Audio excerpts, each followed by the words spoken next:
AFCON 2023.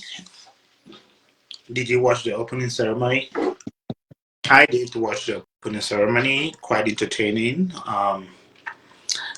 It's amazing to see how much goes into these things. You know, man, so of Africa and the organization and the entertainment that they put out to the world. It's amazing. It was top notch. I mean, I didn't watch the whole thing, but snippets of it showed me that it was really, really beautifully done. So, congratulations to Cote d'Ivoire. They're doing a great job. A great job. I um, loved it. I specifically loved the pitches too. The only thing is the game started 7 minutes or so late. I know worldwide. It's sad when it happens worldwide, but again, it's part of life. You know, sometimes technology fails you, and you have to start it. But I think it's a good competition so far. It started off on a good note. Yeah, What were your I think we take it a little bit in sections. I think the first piece that I want us to really talk about was the opening ceremony, which you alluded to. But again, when a country is hosting an event like this, it definitely is an opportunity to showcase your culture, to showcase art, to showcase the people, to showcase the talents that you've got, right? It's the only opportunity that most countries get to do the level of publicity for their own country that they would not be able to do otherwise, right? So I think Ivory Coast took the opportunity, just like Cameroon did a couple of years back. I think they took the opportunity and they did showcase their culture. We talk about music, we talk about the vibrant cultures which they generally represent Africa, right? Africa has vibrant cultures. We talk about the costumes that were put on and the mask and everything, typical of African tradition. And a lot of the Ivorian culture was on display, which was something that I felt was exceptional. They had a 40 minutes live performance showcase, right, from music to dance to colors to attires to outfit. And I think for me the highlight for this performance, for the opening ceremony, where the performances by the different artists, they did their best to bring a combination of different artists, right? Of course, the official song, which is the Akwaba, which means welcome, Yemi Alide from Nigeria, Mohammed Ramadan from Egypt, and then Magic System, right? The three guys from Cote d'Ivoire. I think they did an exceptional performance. And then they also had Jose, who's Ivorian. They had Daju and Tyke. These are Congolese artists, right? And they were able to to bring a group of highly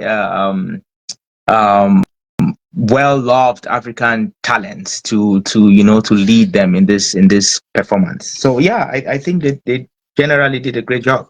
In my opinion, it was well done. The thing that I worry is, like, if you go to social media, especially Cameroonians on social media, they're always trying to compare Cameroon and everybody else.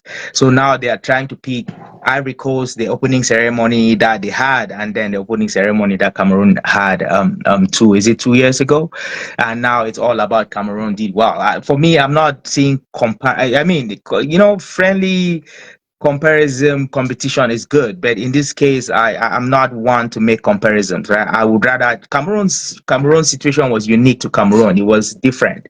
They did their best. They had a pretty beautiful performance, but it doesn't mean that Ivory Coast didn't do well enough. For me, there's no point making the comparison. What do you think? We can't we just talk about the opening ceremony that we saw, as opposed to trying to compare it with the ceremonies from other parts of the world, other countries. Well, I think it's the banter that exists between Cameroon and Ivory Coast, and this banter has been going back and forth for a long time. You know, it's just part of entertainment. But I don't think anybody can, in good faith, look at the show that Ivory Coast put and say it wasn't good enough. I think it was world class. Organization was proper. The performances were top notch. So Ivory Coast did a good job. but you're gonna have this banter here and there. It's part of the entertainment. I mean, Ivory Coast did the same thing when they came to Cameroon, and I think it's just payback that it's just a friendly. I wouldn't think too much about it. This is just a friendly banter that exists between two rivalry countries, sometimes friendly too. Yeah, Mhm. yeah. Next, have you watched a few games so far? So yeah, I watched of course the first game, Ivory Coast and uh, Ivory Guinea-Bissau. Coast and Guinea-Bissau. I think it was a good game overall. The thing that I am noticing, the trend that I'm seeing, or the conclusion that I'm arriving at after the second day of play is that there are no there are no small teams. They aren't. Yeah. There are no small teams. If you come into this competition thinking that you would run over a team, you're totally mistaken. Because I believe that even though Ivory Coast they won their game, they struggled. They It did struggle. wasn't just a walk over. No, they did a lot of work. They made a lot of effort and they struggled, to get the 3 points that they now have, right? So if you come to this competition thinking, I'm hoping that the other teams who haven't played yet are not looking at the team and saying, oh, we have 3 points guaranteed, right? So far there's no They really, guarantees. There's not been any. yeah. Just to read the scores, Nigeria, Equatorial Guinea. That was a draw game, 1-1. How Egypt, is that even possible? that was a draw game, Yeah. 2-2. Hmm. I think the shocker so far is Cape Verde won Ghana. Just the game just ended, probably like 15, 20 minutes ago. Hmm. 2-1.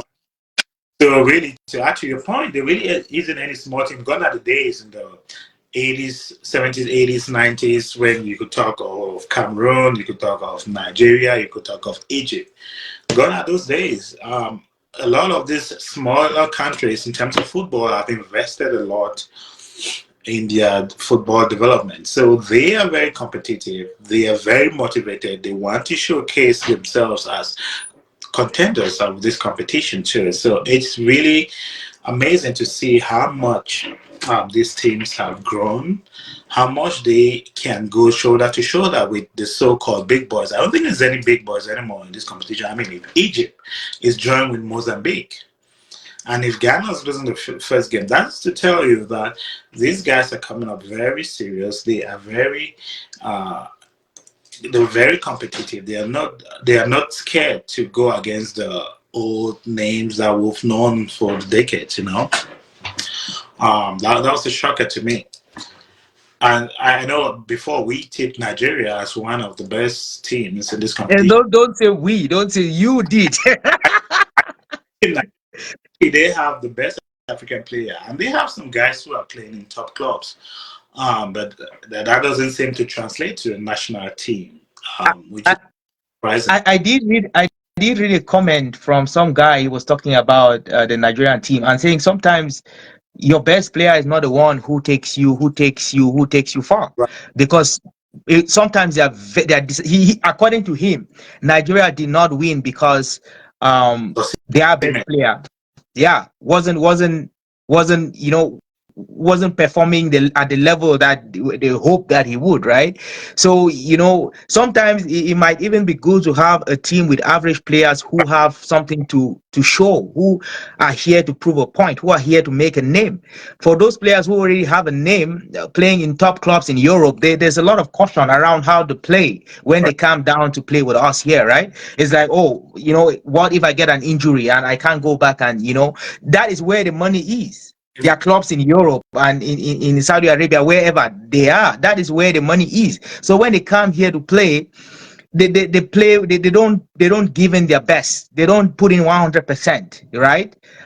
They want the young guys who have something to prove to do all the work, and then maybe they score a goal or two and they take all the glory. I think that most of the time that's what I've seen these big players, big name players do in their teams. They don't do as well as everyone would expect them to do. They don't do as well as they do in Europe.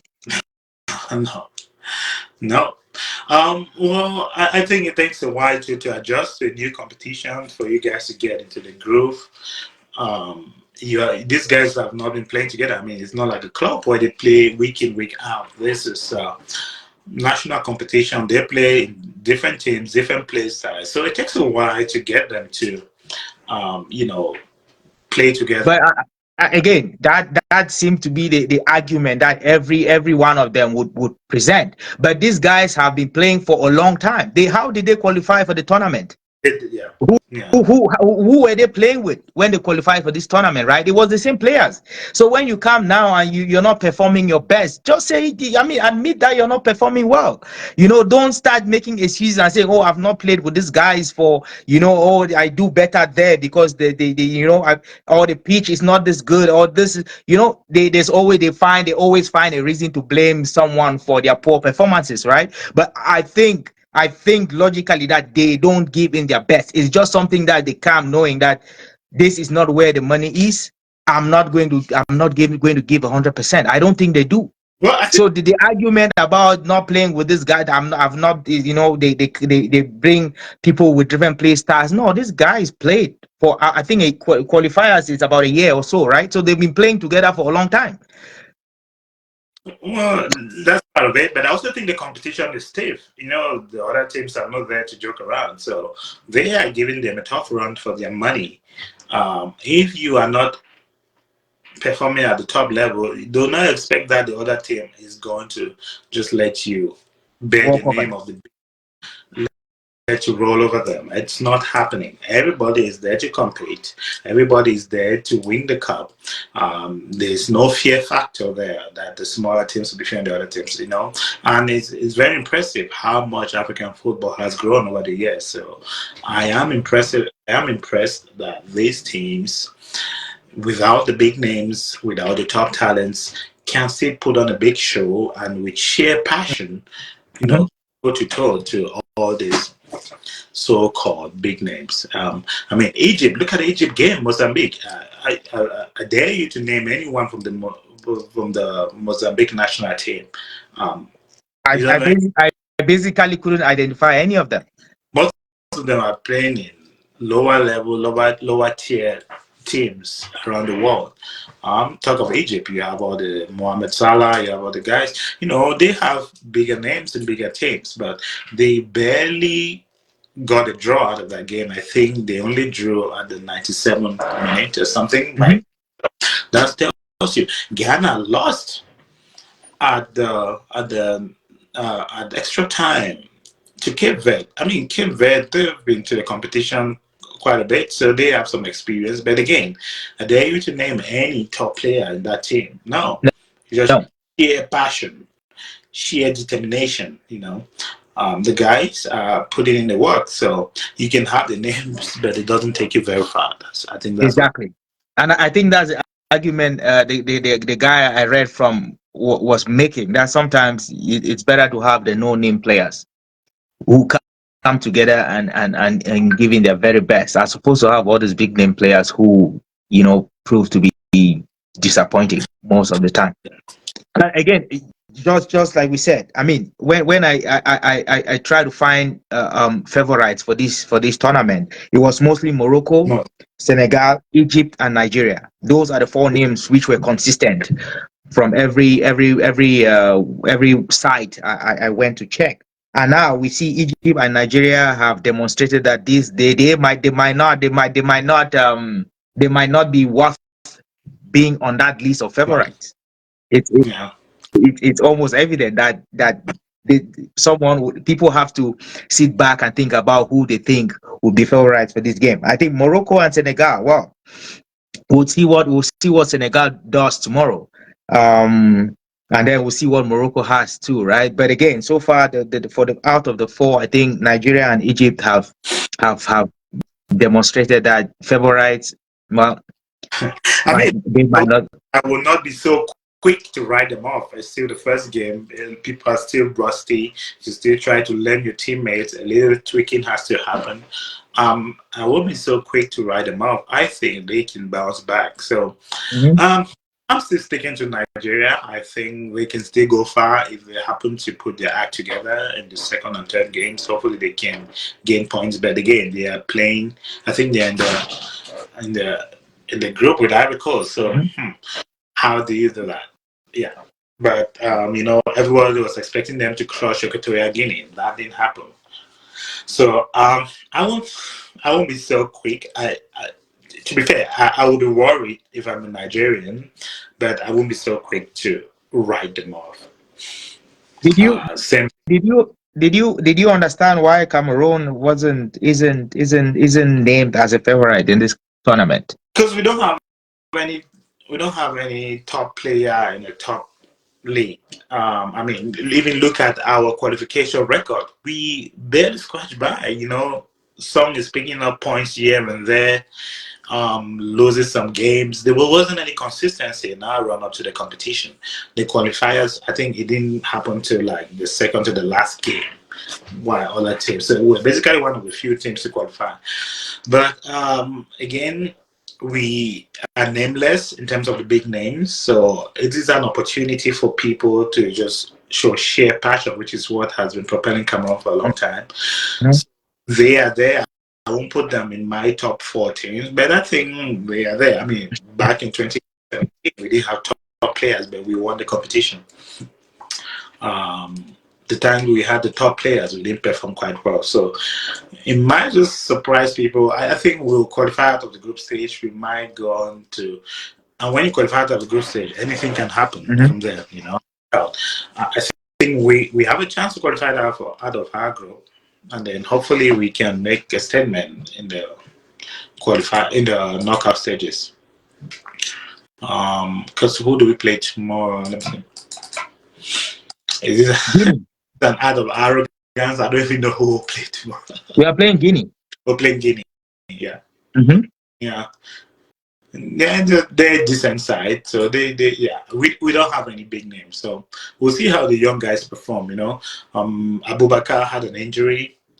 It's unsure if he's going to start tomorrow. I'm not a fan of Abubakar. I've never been a fan of his playing style. I know a lot of Cameroonians like him, not me. Um, the young guys, I think the biggest name is Anguissa from Napoli. Who else can you name? But that also speaks to the fact that you don't have to play in England or France to be a top team in Africa. I mean, USA, they've developed their league. You have a lot of players from the US coming to play in the Cup of Nations. You have a lot of players from Saudi Arabia. I mean, Sadio Mane is probably still in top form. He plays in Saudi Arabia. You have a lot of people from Portugal, from Greece, from Russia. So football worldwide has developed. So a lot of these guys from other teams, they have the talent. They are not in the most watched leagues, but they have a talent to put on a good show. Would you agree with the argument that where you play determines your level of skill, especially if you're young? Because again, there are top leagues: the French, there's the English, there's Spanish league, right? Italian. Those are the top leagues, and they find the scout for the best players. So if you're playing somewhere in Saudi Arabia and you're 25, or you know can you call yourself I mean, I'm not disparaging any players, right? But I'm just saying that where you play too would determine. I think um because I think the Premier League is still the most watched league. it's still the most watched. It's still probably the most skilled. You Yeah, find the most skilled players, right? In those leagues. People go to Saudi Arabia for the Saudi for I understand why they go, but usually people who are retiring from the English league or from the French league go there to rest. So if you're if you're a yeah. 25-year-old player playing in Saudi Arabia, or playing in China, I mean, not saying that those leagues are not as good, right? But I'm just saying the level of skill that you find there is not comparatively to the French and the English and the Spanish leagues up there. You can't match, you can't compare them, right? So again, the argument is if you have a team composed of players who are playing second, third division in Saudi Arabia or in Russia or wherever they might be, I mean, I wouldn't expect too much. The only thing that would save us in this case would be players who feel like this would be an opportunity for them to make a name for themselves and maybe eventually, hopefully, get scouted by one of these leagues, right, or these big teams. That I think for me that is what is going to save is might be what will save Cameroon, because most of our players are not playing anywhere serious. Yeah. Yeah, I mean the argument with this Anglophone guy. What's his name? This Daddy guy. Sorry. Yongwa, No, no, no. This guy. This the Fi Collins. Five Collins didn't have a team. No. Did not have a team. Eventually picked up a team somewhere. I mean, why would a player like that be on the team who has been idle for a long time and just pick the second division team somewhere? How do you argue in defense of a player like that who is not on the list? Well, he didn't make the cut. Yeah, he didn't make He it. did not. Yeah, he has But nothing. I know people are making an argument that he should have, but I'm like, it's not where you come from. We're not playing it's not a regional equality type thing. We are going there to win, and I want only the best players to be in the team, right? So if we have a player who hasn't played for 5 6 months, just because he's anglophone doesn't Doesn't warrant which him to be part of that team. I don't which think so. by itself is a very terrible It argument. is. Only It put is. some because they are from the Northwest region or Southwest region, or because they are Anglophone. I find that a very terrible argument. And if you press that really hard, it's rooted in very Marxist worldview. You have to just put someone there because they feel a particular character. It's part of the diversity and equity BS that's happening in our workplace. You should feel in your best players, people who are competitive, people who play in the top league, not because someone is from some particular region. Mhm. It is very disgraceful when I see someone makes that kind of argument. That means you're basically saying that people should not be placed because of meritocracy, but rather because of some particular characteristics that they check of a child. You should only put someone because they are female, or someone because they are male, or someone because they are from a particular region, or someone because they look this color. If you push it down, it's basically a racist, Marxist kind of argument, which is sad. It throws out meritocracy out the door, you know, and it's just diversity, equity, blah blah blah. I mean, again, it's good when you are the minority, but be ready for it when you are the majority. You Mm. know, in people who are not qualified because you want to meet the diversity quota. Yeah, but people always make the argument when they're the minority, but not when they're the majority. No, Mm. I know we just feeling the best players. That solves all the problems. We're going there as Cameroon, not And people. I mean, it really doesn't matter. Just the best. It doesn't matter where you're from. Again, we've had very exceptional English speaking players. They were not who were not brought to the team just because they were anglophone, but who were brought to the team because they had something to offer. Right? There's a long list of them, and if for some reason we have maybe just one anglophone in the list, well, that is the best. That is the best we can offer. Right? So again, there's the argument when the list first came out. There was all this argument. Oh, there's just one anglophone. Oh, there's no and not enough anglophone. But I'm like, it's not a diversity. Bring everyone from every region to a team. No, we want the best players. That is what we want. We're not going for a diversity nations cup. No, we're going for an AFCON. It's competitive, and we want the very best players in the team. Again, I just wanted to bring that up. And then also think about the implications. What will people think about those players who are only put there because they are from quote unquote Northwest or Southwest or far north? What do you people really think those people are there because they deserve to be there? People make rational decisions, and like if this guy comes and doesn't perform as people expect, people are obviously going to criticize that he was only put there because he was Anglophone. It makes people more suspicious of even the Anglophones who work hard. Who merit to be there? Yes. And then the question is, why is he there? Is he just there because he's from here or from there, or is he there because he has the talent that is required, right? So I think it weakens even those who are there because they have to be there. It weakens their position.